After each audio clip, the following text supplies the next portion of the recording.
Welcome back to News Geelong.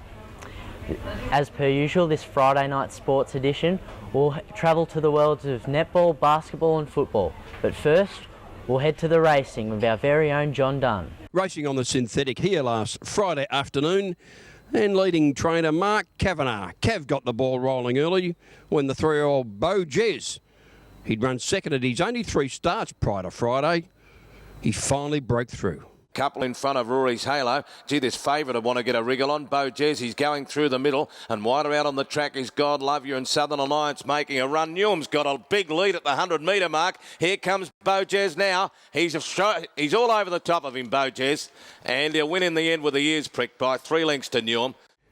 The old firm of the Sheikh Mohammed and trainer Darley Peter Snowden were at it again. How many times have they produced first-up winners here on the synthetic on a Friday afternoon? This time it was the 2-year-old colt, Traditional, who got the job done. Cuba's after the pair. They're followed wider out on the track by Colourful Romance and Addresses working home reasonably. Drifting Cube after Traditional. Traditional in front. Drifting Cube on the outside trying to peg him back. Traditional fighting hard. Drifting Cube dying on its run, and Traditional is too good. Pulls away, wins at a half. The Nicky Burke train galloper Cavallino Rapanti hadn't run a place in 4 starts. He changed it on Friday afternoon and proceeded to blow punters out of the water, scoring at big odds. And further back then to Huey Art and Tester Beals last. Maglia Rosa the leader. Cavallino rampant on the outside. He's after it quickly. Faithful Mary and Venetian Rock running on. Maglia Rosa out of petrol. Cavallino rampant drew to the lead. Venetian Rock tries hard, but Cavallino rampant's in front and wins a length and a half. The Frankie Struckdale train galloper Bomb Squad, he was the big mover in the last race in the betting ring. And those punters that availed themselves of the good odds, gee, they looked in trouble on the home turn, nowhere to go. Once clear, he produced a big finish to score easily in the final event. Bomb Squad trying to get a run through the middle, and further back Tager Heat, and now Nellie Grafstrom had taken over from Sacred Script. Bomb Squad's getting out. Rapid Links running on strongly. Grafstrom the leader. Bomb Squad's after it with every stride, and then Rapid Link. Bomb Squad went bang and wins the money. 3 lengths to Grafstrom. And that's the wrap-up of racing here last Friday afternoon on the synthetic. We do it all again in a week's time, Friday afternoon. Hope to see you all out here. Back to you, Alex, and don't forget, keep the hat on. Great to see you without the bandage, JD, and it's a great initiative that you keep reminding us every Friday evening. We'll cross to the courts of basketball now, catching up with Liam McInerney, straight from the US college system. Well, just as you thought the Geelong Supercats couldn't get any better, we got Liam back from the States. Liam, tell us about your journey these last 4 years. Yeah, I've been playing Division 1 basketball at Stetson University in Florida. Little school outside of Orlando, but we still compete against some big schools each year. So it's sort of good to get back into Australia and start playing some Australian basketball again. You played over 100 games for the university. What are the highlights and lessons you've learnt that you reckon you've brought onto the court at the arena? Sort of the lessons that you learn is that you can never be too competitive, because everyone over there is extremely competitive. Not the people aren't here, but at the same time there's a lot more athleticism and a lot more general competitiveness over there. And highlights from over there, we had a big win my sophomore year, my second year over a big school, Wake Forest, most people would know, and that was a big deal at the time because we're both Division 1, but they're a high major, we're only a mid to low major school, and it's a big highlight for my career over there. Well, you mentioned we're just as competitive down here, and of course you came off another win against Canberra, another former NBL side.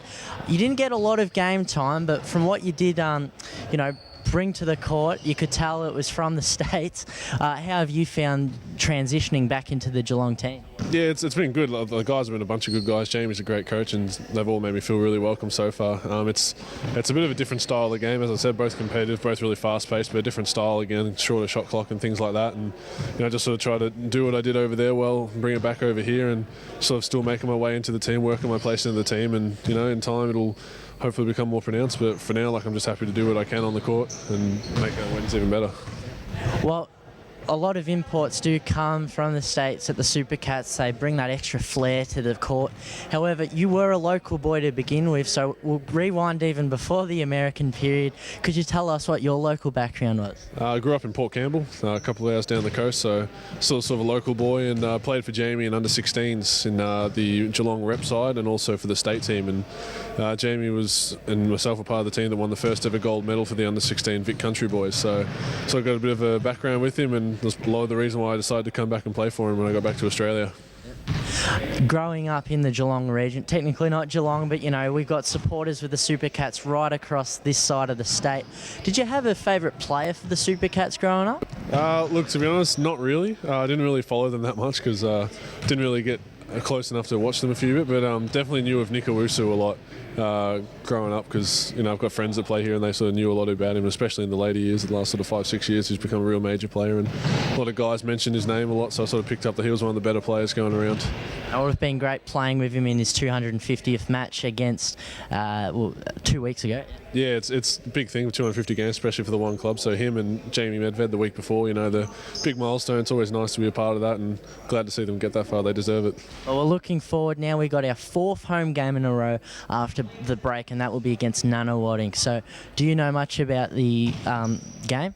To be honest, no. I haven't had a chance to really look at the stats or anything for them yet. I'm still sort of, like I said, working my way into the system and everything. So once it gets a bit closer to the game, I'm sure we'll have a bit of scouting report and stuff on them. But for right now, just sort of looking forward to get back on the court again. Absolutely. Well, you've done a great job in your limited time on the court so far this season. We're expecting big things, not just physically, but also on the stat sheet. So thank you very much, Liam. No worries. Thank you. Thanks for that, Liam, and it's really great to see the Supercats are still on that winning streak. Hopefully they can continue against No308 at the arena. As we go to a break, don't forget you can catch these interviews via our Facebook and Twitter page. Twitter @NewsGeelong31.